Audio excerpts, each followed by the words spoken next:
Oh, what up, you guys, and welcome back to the channel. Now that you tuned in, let's begin with Infinite J and Catalea. Um, we'll call this our recent trend. Right now, we have Upchurch. We have the Holler Boy, the Rise of Ryan Upchurch, full-length documentary. Hopefully, that's not on the screen. Anywho, without further ado, you guys, let's get into this video. And baby girl is not feeling good today, so she's chilling.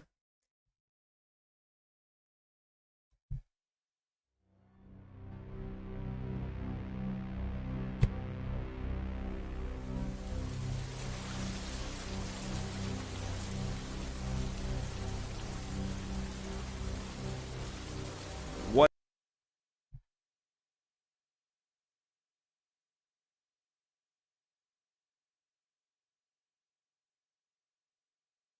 Ryan has is not something you can be taught.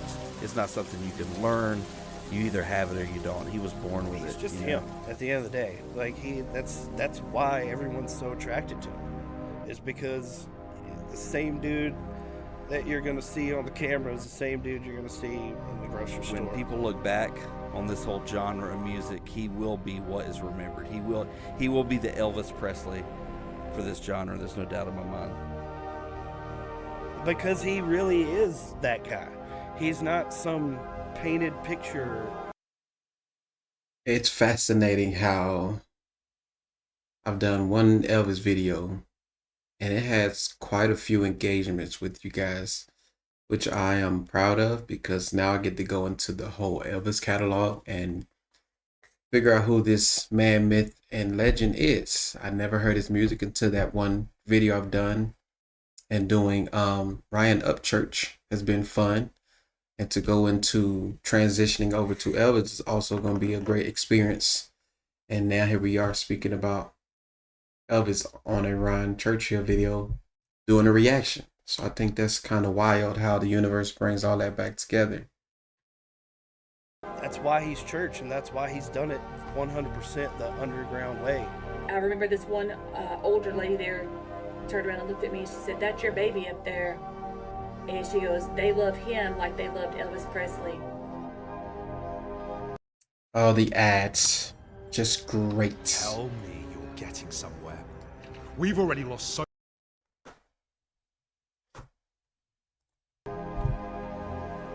He's real. He's authentic. He's the real deal. He's not faking it.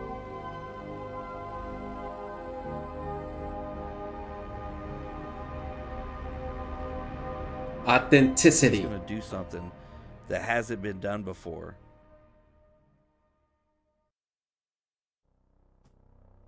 But his fans, I mean, they hang on it every word he says. He definitely is. He's their voice, because he really has a voice, and he really does use it through Instagram and through all the mediums that he has.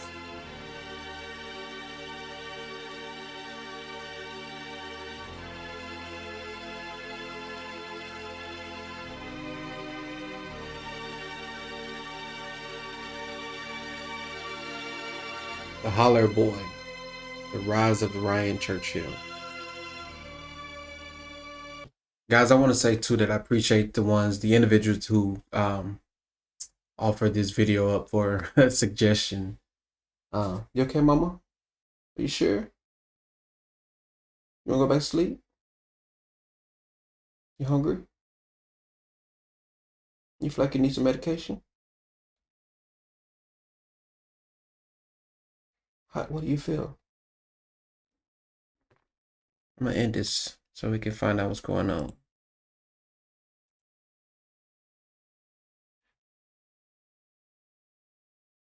Well, guys, as you can see, baby girl is not doing too well. And I don't like to rely on meds, so I had to give her a little dose, a little dosage of cold and cough flu and some vitamins just to get her immune operating like it should. I'm not sure if it's because of allergies or things of that nature, but we have been very active this past week due to soccer, due to sports, due to a little travel. And so we've been very busy, and that's been the reason for my absence here on this channel. But I'm back, and I hope and pray that I can continue to go strong and long and remain consistent with you guys throughout the course of these videos. Without further ado, that's it. Oh, it don't like my glasses. Wow, it acts up. That's crazy. I think it was a sound. It was a sound. I don't know if I turn on the... This here just lighten up everything else. Yeah, we're gonna eradicate that light situation. Get rid of that. Matter of fact, I don't need these. One more.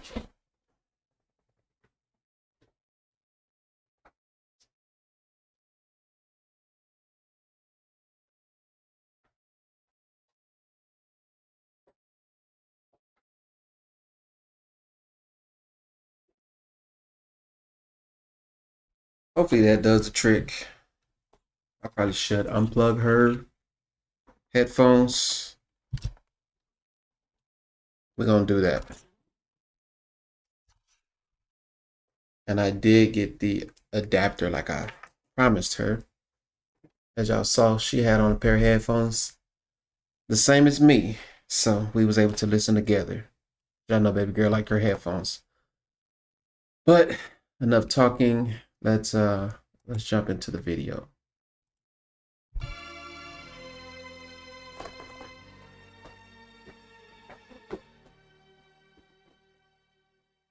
I just want to be the most clean-cut, professional country boy from Tennessee who ever existed. I want to be the most diverse artist that ever existed. I want to be the dude who fucking killed country, killed rock, killed rap.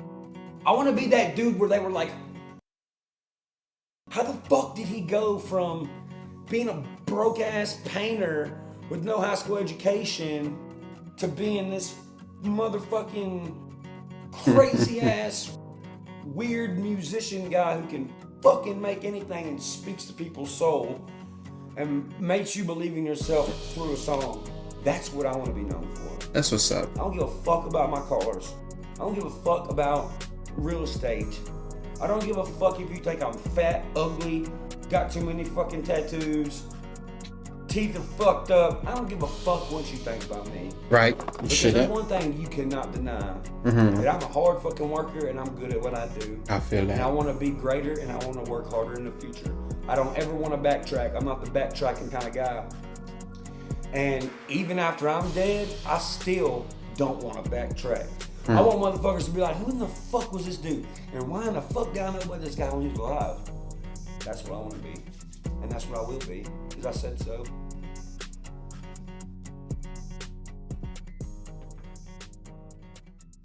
I knew from that moment. I knew that These Brian was going to be a ads. star. Them Holler boys. Since Michael Myers vanished, but Y'all know these ads are coming up because we're close to Halloween. So we're in October now. Brian was born May the 24th, 1991 in Nashville, Tennessee at Baptist Hospital. At that time, we lived on Pond Creek Road, and we lived in this little tiny trailer that we rented from a guy named Paddlefoot. Oh, wow. God, I think that thing was like 30 years old. It had horrible carpet. It was Just like his father. Not good. But it was fun living on Pond Creek Road. Back then, things were a lot different than they are now. You knew your neighbors. You knew, heck, half your family lived on, the same street. You didn't have to worry so much when your kid played out in the yard and things like that, like you do now. It's a very different place right now, but it was a much more friendly place back then. Different We started times. talking really, really young. I remember taking him to the grocery store, and little old people absolutely loved Ryan. They would come up and talk to him, and they were always impressed because he had great vocabulary. At 15 months old, he could carry on a full conversation with a person. He had bright copper red hair. It looked like a penny. When you went out in the sun, it had like 3 different colors of red in it, like strawberry blonde, red, and this auburn red. So it just looked like his hair. It looked like a penny out in the sunlight. It was so pretty. He was beautiful. He was so cute. Oh gosh, let me tell you this though. When he was born, when we first brought him home, dude, he was so strong. We brought him home when he was a baby. We could lay him on babies don't really lift Little themselves baby up. Incredible They Hulk. push up off the floor, you know, when you lay them on their belly when they're first like born. But he was doing that at two weeks old. He could push himself up and his little head would just bobble back and forth. It was so cute. He had such strong upper body strength. And I remember at the hospital when he was born, he held on to the sides of the little thing that they put your baby in, the little crib, whatever, with the metal rails on it. He held on to the side of it, and they could barely peel his hands off of the side of it. He was holding it so tight. Oh wow. He liked to be the center of attention. Because he was the first grandchild, it's like he did everything with my dad, did everything with his dad. He was the baby. You know, he was the first baby. So he was always the center of attention. He was a great brother. He was a brother when he was 4, almost 5, when we brought Aaron home. Absolutely loved him. Held him, took care of him, looked after him. He was always really, really sweet. Really good with all kids. He was really good with children. Hey, the Power all the Rangers. kids his own age. He was always sweet and, you know, giving and things like that. He wasn't confrontational at all. He just loved everybody. When he was 16 years old, he would help my dad with his paint company. He would work with his dad sometimes. He did odd jobs here and there at a pretty young age, but he started writing lyrics down about that age, and until he collected, he used to carry on this toolbox, just one of the metal toolboxes that you put all your paintbrushes and stuff like that in. He would carry that around, and while he was out, if something came to him, he would write it down on whatever he had, whether it be a little piece of wood, or if he could find a piece of paper, he'd write it on the back of an invoice or something. But the thing was packed full with lyrics to so many songs that I've been there. is lost now. We don't know what happened to it. Well, he might know what happened to it. I don't know what happened to it. But I knew how serious he was when he started carrying that around with him, and everywhere he went. He actually came to me one day and told me, "Mama, I want to be a country singer." And I said, "Do it, baby." Right. Follow your dreams, brother. And I always would tell them, if you really want to do something bad enough, you can make it happen.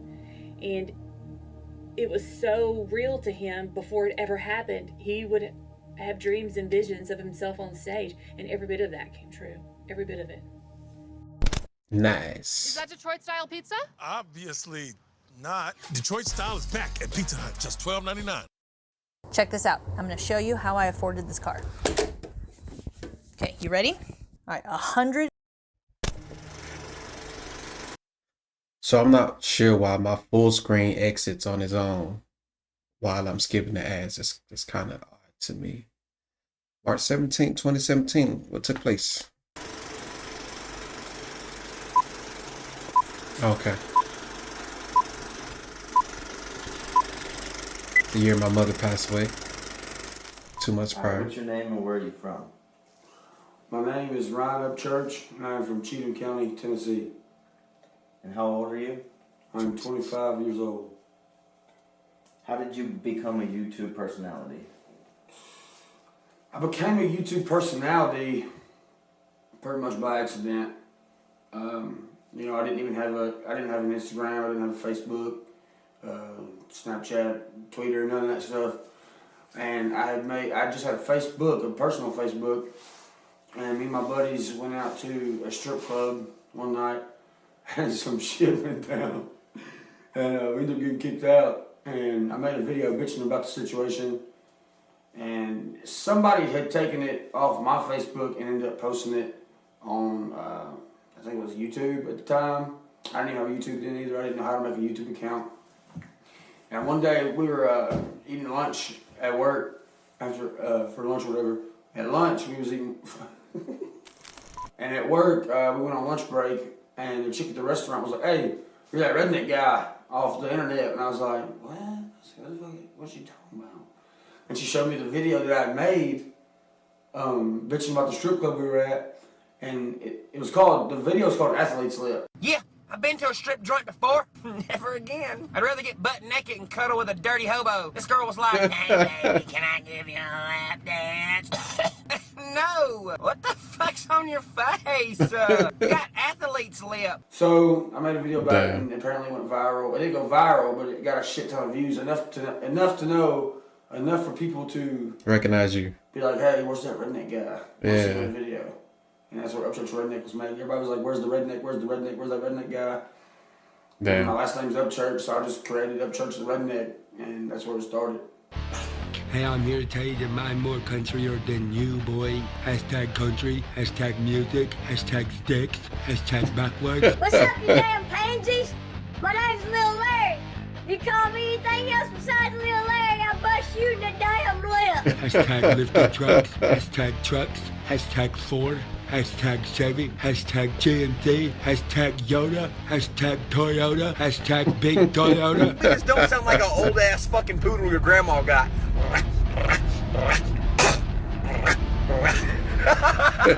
Hashtag Yoda in the mud, hashtag four-wheel drive, hashtag rebel flag, hashtag Confederate flag, hashtag country boy, hashtag country girl, hashtag country boy and girl. Everybody around town was telling me they seen 50 Shades of Grey.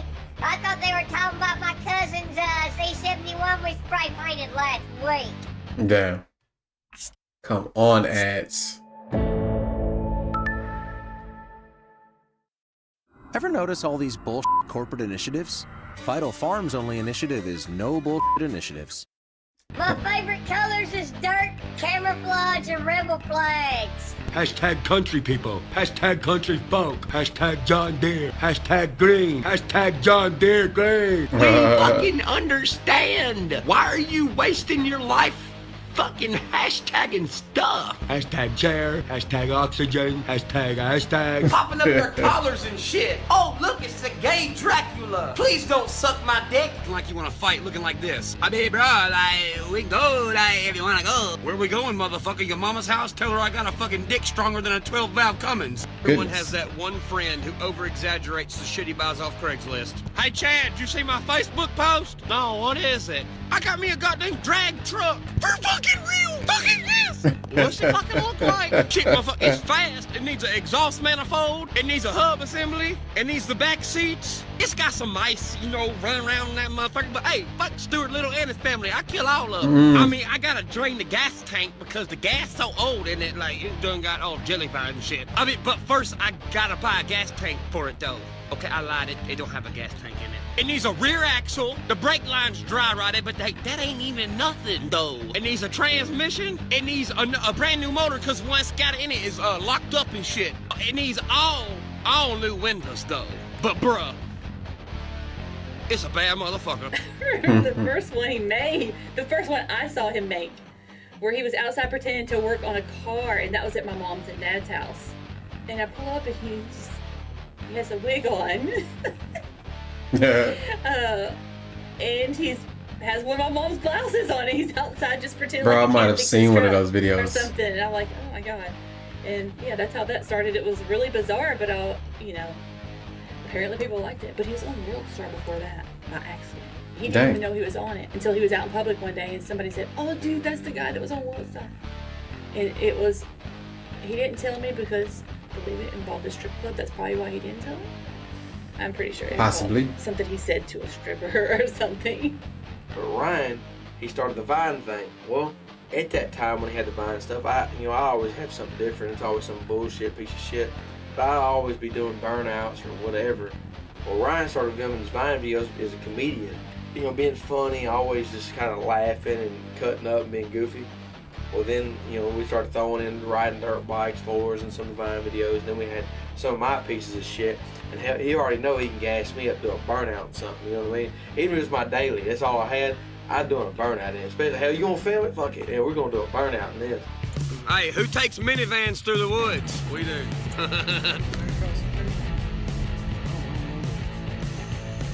don't know, fuck it. Pine Creek. Minivan doing work.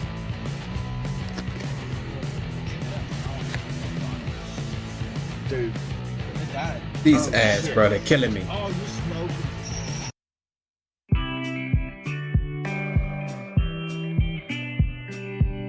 What I'm gonna do is actually. You could go to Grainger.com to find what you need to get the job done. Grainger, supplies and solutions for every industry. Okay, Grainger. Oh shit! Fuck it, haul ass. Hey, put it in reverse. Hey, no, put it in reverse.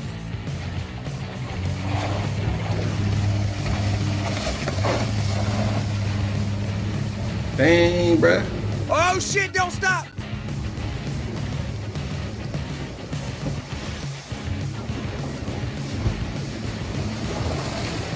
Woo! Oh fuck! Some bitch about ran me over. And that's how you do it.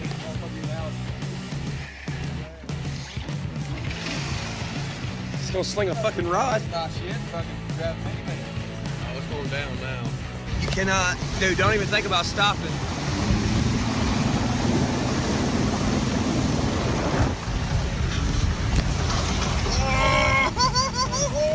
Oh, we're gonna sink That's this, son. crazy. I ain't stopping. And he's on the cell phone. God damn!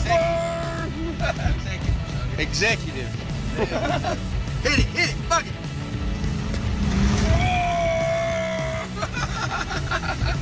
It fucking made it though. Pond Creek shit. Oh, fuck. What now? Oh, Joey, the hazard's coming by themselves. Who would have known?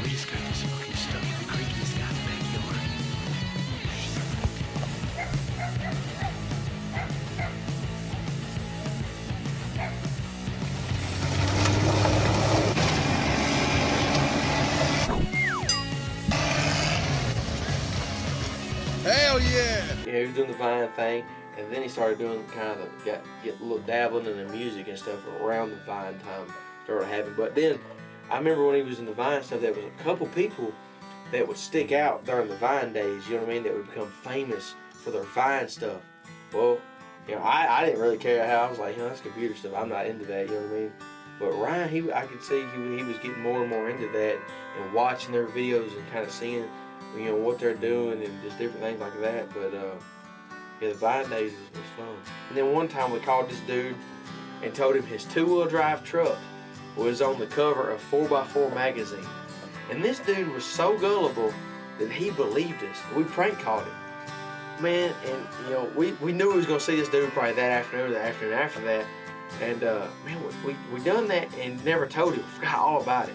Well, a month went by, and this dude had done told everybody in Ashton City that this two-wheel drive Ford Ranger was going to be on the cover of a 4x4 magazine. Finally, he told us again about it, and me and Ryan looked at each other. We bust out laughing. We was like, bro, we were joking, man. Like, that was us that called you. You know what I'm saying? And he's like, no, for real, it's going to be on the cover. Like, bro, that was us that called you. It wasn't about a month ago. He's like, yeah.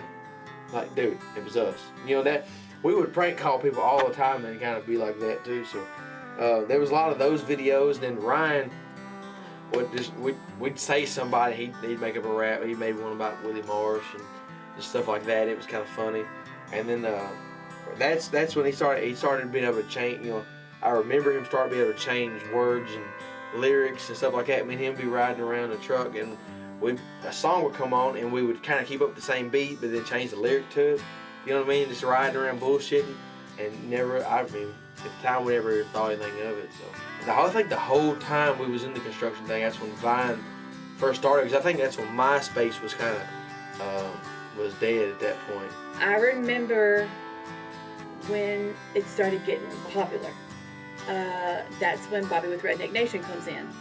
Because he sees him just making silly videos and messing around, and he can see something in Ryan. He saw something there, and so he reached out to him. And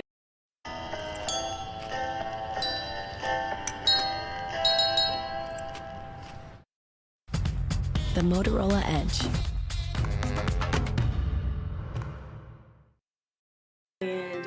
working with sponsorship. He was so excited. That was the first thing that ever really, came into play. And we're like, oh, dude, this really might go somewhere. When I met Ryan, first of all, I proposed the idea for him to do this for a living, to do social media, and he just was like, trying to herd cats, He just had no clue that was even a possibility. And I said, listen, man, you've got this thing going, and I think you have that it factor as far as you connect with people, you're genuine, they feel that. And he wanted to do the music. This was the vehicle at first that was that got the most views and got him noticed. But that was always in his mind, every time that we talked and all that. That was immediately to the forefront. It's like, I want to get to talk to people and know. Sorry guys, I'm trying to let you guys who had seen it, let you guys see the name. Let me take me out of here for a second. And there's Bobby Naklik, I believe that's how you say it, owner of the Redneck Nation. Yeah, there's a good little edge there, but all right. But the music was paramount always. When I first met Ryan, I just wanted him to be able to do this for a living and provide for his family. And if that meant him just being himself, a person on YouTube or this, or being a social influencer, then so be it. But he really wanted to do this music thing, and I wanted to make sure that I gave him every opportunity, support-wise, to be able to do that, because it was so important to him. And our company has always supported the independent artist. We've always supported the underdog. And what I saw in Ryan was a bunch of people dismissing him, maybe teachers or this or that, with his, the way that Ryan is. But what they don't understand is that's why he is who he is. Right. Because of the things that they thought were wrong. The things that they thought, he didn't march to the beat of the right drum. He didn't march to the rules that they set. But what happens is when you fall in that rut and you just do that, you march to orders, you don't get what you've got now. Right. You don't get, Ryan, you don't get those breakout stars. He actually seen talent in me when I didn't even see talent in me. I had no idea, because, when I first started making all the videos and stuff, I was still working on a construction site for my family company. It was Upchurch Renovations. And, he hit me up one day. He's like, kid, he's like, you're on to something. He's like, you keep making these videos and you keep gaining more and more followers, and you're just simply saying, what's on your mind. There's a lot of other people that feel just like you about the same situation. Right. And, at first I kind of brushed it off. I was like, nah, I'm good. More ads. I can't be a YouTuber. I don't know how, Let's go.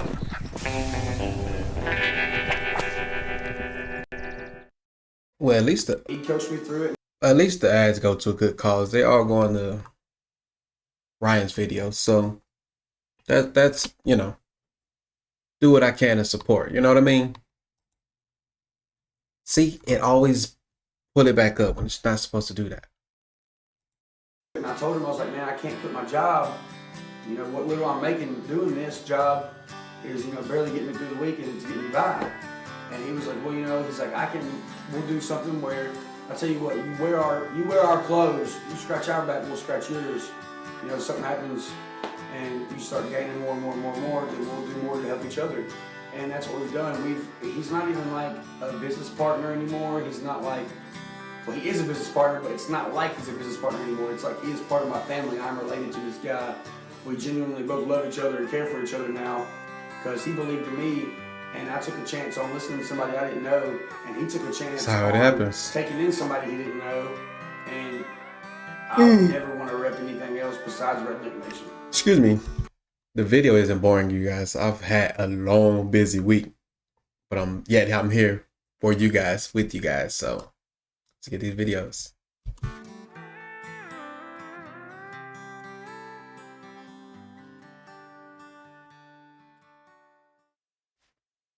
And I saw that like early on. He wasn't just like, I want to be a country rapper.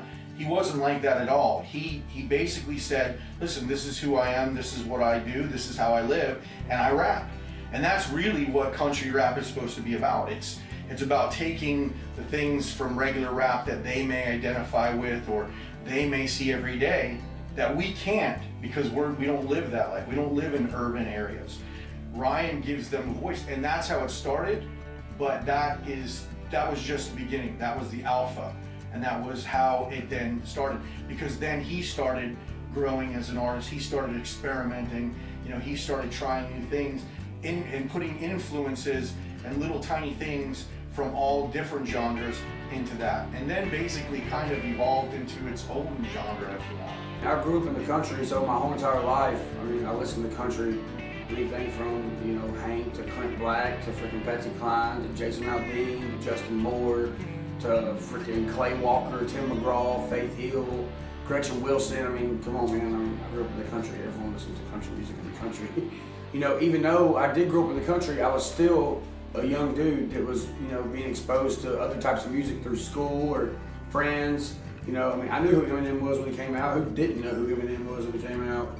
You know, my love for rap was just, I didn't know how to write a country song at the time. You know, I didn't even know where to start. I didn't know the structure of writing a song, but I knew how to rhyme words. So I would write rap songs just about stuff I knew. Just about shit we do out here in the country. Shit I do with my buddies on the weekend. I mean, I didn't know that I was writing, you know, something that was going to be so fucking hated by a lot of people. You know, well, you can't mix country with rap. People were always, you know, yapping about that. Woo, woo, woo, you can't mix country with rap. It's two separate things. Johnny Cash is a perfect example of you can do whatever you want in country, and Eminem is a perfect example of you can do whatever you want in rap. I mean, Twisted Tea is a refreshing hard iced tea made with real brewed tea. Keep it twisted. Introducing about the ads, but I can't be. Pizza. At $9.99, the ultimate game day food is here. I do have a massive headache though coming on. You can say it don't go together all you want to, but how does it not go together? Right, bro, because I Music is always a heard your music, man, and bro, it's been fire thus far. Oh man. And I have to put on for the night. I just hope and pray I can make it through. Hope my baby girl being in here, then I'm not getting affected. It's the season, guys. Look, it's not supposed to do that. I'm just gonna stop using that. Anybody who thinks it just don't go together, obviously never listened to the Talking Blues or even know what the Talking Blues is. Back in the 40s and 50s, that was a country song where someone was talking and rhyming words the whole time. I mean, don't hate on a country rapper for calling it country rap. I mean, I personally.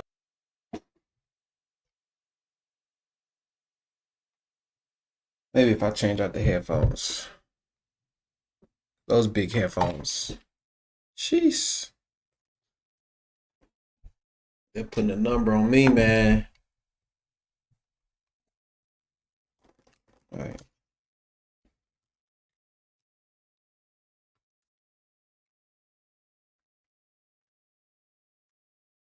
Yeah, that's a lot better. Don't call it that. I call it hip hop music. As loud. When I do rap, it's hip hop music. I'm rapping. It's not its own thing, country rap. It is rap. It's just coming from a country guy who grew up in a country atmosphere. The name of my first project was Cheating Chowdy.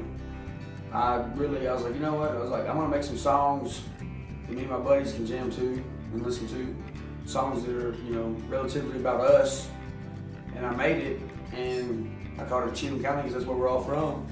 And I posted it on iTunes and got a fucking response I didn't think I was gonna get.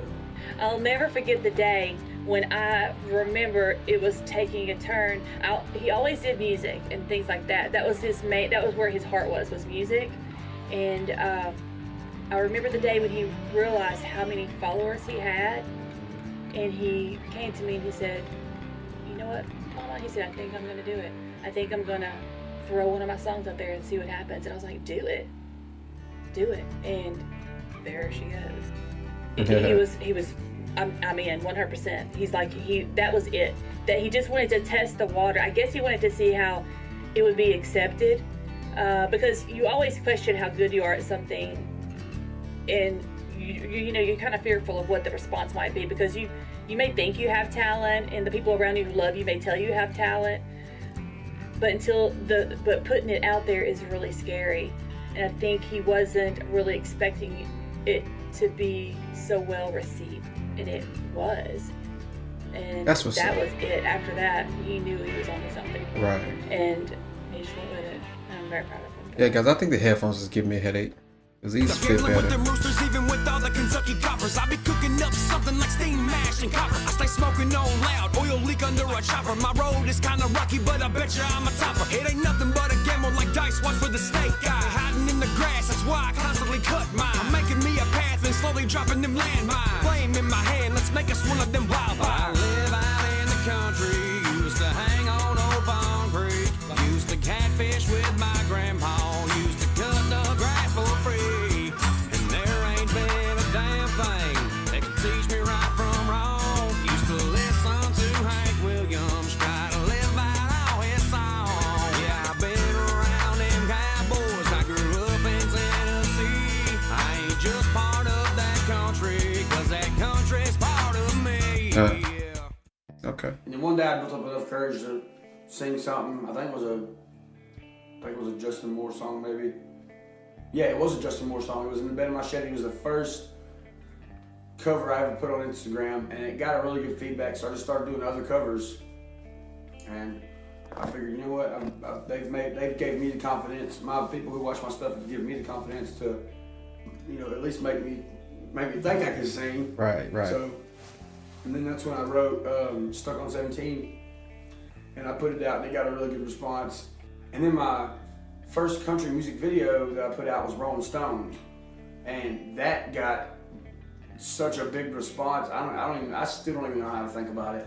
It's only been out for 3 months, and it's got like 6 million views. That's crazy for somebody like me. That just blows my mind. The Chicken Willie album is more of a sentimental memory to me in my career. You know, with the loss of my grandfather, that really lit the fire underneath my ass to do what I wanted to do. Right at the time between Heart of America and Chicken Willie, the albums, you know, there was a time in my life of doubt. You know, I didn't think I was doing what I was supposed to be doing, you know, with my life. I didn't think this music stuff was gonna work out. And actually thought about quitting after Heart of America came out. And, you know, I sit there and thought. And I knew if my grandfather was here and he seen the impact I was making on people, and he That guy has a familiar face. One of them warm, welcome, felt type faces. Grandpa seemed like a cool guy. Rest in peace, man. You have an angel watching you, brother. seen what I was doing, my team was doing, he would stand behind it 100%. And it really it boosted me back to life and just made me want to just do better and better and better and better on every project, everything I do, every lyric, every beat, everything all around about it made me want to do everything better every time. And when I thought of that, you know, the thought of him watching down on me or being here to kind of see what was going on, it really just energizes me up. And I just want to be the best now, and I ain't never gonna stop, and I ain't gonna let nobody stop me from what I'm doing. Real. So that's why I named the album Chicken Willie, because that's his nickname. His real name is William Burgess, but he's had the name Chicken Willie forever. You know, my grandfather was a real big Gamecock fighter. That's what's You up. can ask about him in Kentucky, Louisiana, Mississippi, and ask anybody who is over the age of 50 or 60 that fights chickens or has fought chickens, and I can guarantee you they know exactly who he is, and I can guarantee you they've got chickens of his bloodline still to this day. Damn.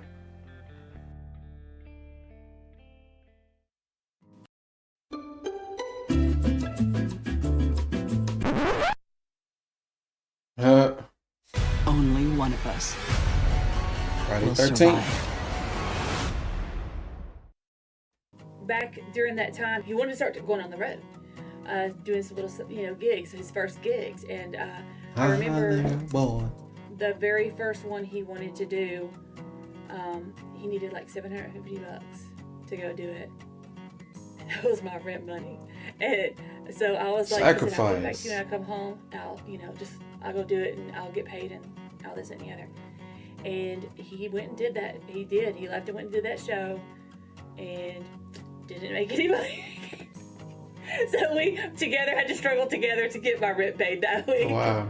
But after that, when he did that, it was like he realized people actually came out. People came out. I think every time in the very, very beginning, like when he dropped the first song, when he did the first video or he did the first show, I think he was always so surprised that people wanted to watch, that people wanted to see him. He was really good, and I don't think he really knew how good he was at that point. It was just him and Cliffy. They didn't have Kid at that, for a long time they didn't have Kid in the picture. But him and Cliffy did it like it was nothing. And it's so weird because to think about the very first shows that they did, driving away in the little van, it was just him and Cliffy and the keyboard and a microphone. And it's come so far. But dude, they were doing it and they were killing it and people were loving it. I guess I kind of, when I really first came in, I didn't know what to expect. I mean, I guess Ryan didn't really know what to expect either.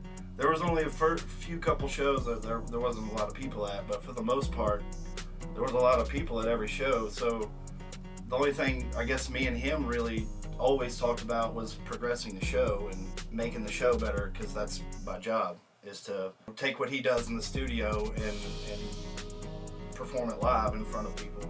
I guess it didn't start off like us being picky about this, like we just wanted to do shows, and now I guess we're more like we want to put on a better show, like back then it was just about getting to the show and making sure that we did them. It's changed a lot, but it's still the same in a lot of ways. Like we're still growing 4 years later, so, and I think that's cool too. Like I've been with something since day one kind of, and watched the whole progression, and we're still progressing. There was a time when I was trying to tell the venues, like, look, you got to believe in this. This kid is the next biggest thing. And they wouldn't give us shows. But now all those venues blow up our phones, our emails, our text messages, begging for shows. And then he was doing like small shows and stuff like that, and I was like, damn, you're getting heavy into it. And I remember him giving me, between all that time, he had gave me a stack of cards. I still got a whole bunch of them too, to pass out, like promote. Right. You know what I mean? Like, Market. Look him up on Instagram or Facebook and blah, blah, blah, blah. These cards, double-sided. And I remember just I'd be driving in the road and throw a whole handful of them out the fucking window, you know what I'm saying? Because I knew somebody would pick them up, you know what I mean? Be like, what the hell is this? We'd be in Franklin, I'd throw a whole bunch of them out on the sidewalk or whatever. Whether a person picks them up, throw them in the trash, or pick them up to look at them, they've seen it regardless, so that's being promoted, you know what I mean? I remember being at Clarksville, Tennessee, sitting there, and it was like one of the first times we sold out the warehouse. Probably close to 500 or something.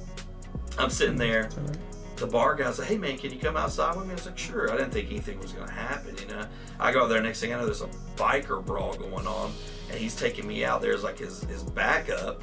Next thing I know, somebody climbs my back, starts choking me out. I end up jumping backwards, landing on the person. I look over, my buddy's choking a biker out. Next thing I know, I get up and a laser's being pointed on me by some SWAT team guy. I go inside and Ryan's like, everything all right with you? I was like, dude, I just got choked out in the parking lot.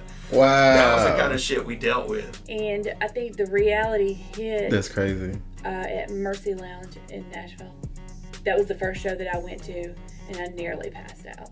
I had no idea that place was packed. And that was in the early beginning. And it was overwhelming. It was so overwhelming. I had no idea. And he has such great stage presence. And he was so good. It was so obvious. It was naturally, that was what he was supposed to be doing. It was just came to him naturally. And he was so authentic, and it was just it was such a good show. And it kind of like took me back a minute that many people came out to see my son perform, and I literally almost got sick. I mean, and they're like, I remember this one older lady there turned around and looked at me, and she said, that's your baby up there. And she goes, they love him like they loved Elvis Presley. And I was like, holy crap. That's crazy. That was fun for me. The reason being is I already had a band where I just DJ verse drums. It's me and Kid, and we've been doing that for 10 years. So it was an easy fit. It was pretty much me going, hey, I got a drummer. And we rehearsed him